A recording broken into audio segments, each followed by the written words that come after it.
புரட்சித் தலைவியின் பிறந்தநாளையொட்டி கழக இலக்கிய அணி சார்பில் ஏழை மக்கள் 1076 பேருக்கு நலத்திட்ட உதவிகள் வழங்கும் விழாவில் அதிமுக பொதுச் செயலாளர் எடப்பாடி கே பழனிசாமி உரையாற்றி வருகிறார். அதனுடைய காட்சிகளை அடிப்படை வசதிகளும் செய்து கொடுத்த ஒரே கட்சி அனைத்து இந்திய அண்ணா திராவிட முன்னேற்ற கழக கட்சி.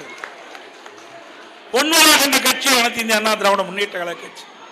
30 ஆண்டு காலம் தமிழகத்தில் ஆட்சி புரிந்த கட்சி அனைத்து இந்திய அண்ணா திராவிட முன்னேற்ற கழகம். 30 ஆண்டு காலம் ஆட்சி புரிந்த காரணத்தினால்தான் இன்றைக்கு தமிழ்நாட்டிலே பல்வேறு துறைகளில் இந்திய முதன்மை மாநிலமாக விளங்கிக் கொண்டிருப்பதற்கு காரணம் அதிமுக கட்சி, அதிமுக அரசாங்கம். அதற்காக இரவல் வாராமல் அனைத்து இந்திய அண்ணா திராவிட முன்னேற்ற கழக நிர்வாகிகள் தொண்டர்கள் உழைத்துக் கொண்டிருக்கின்றார்கள். அனைத்து இந்திய அண்ணா திராவிட முன்னேற்ற கழகம் தான் நாட்டு மக்களுக்கு நன்மை செய்கின்ற கட்சி என்பதை மக்கள் புரிந்து கொண்டிருக்கின்றார்கள்.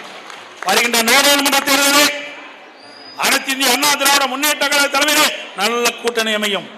நாட்டு மக்களுடைய பேராதரவை பெற்று கழக வேட்பாளர்களும் நம்முடைய கூட்டணி வேட்பாளர்களும் நாட்டில் வெற்றி பெற்று செயல்படுத்தி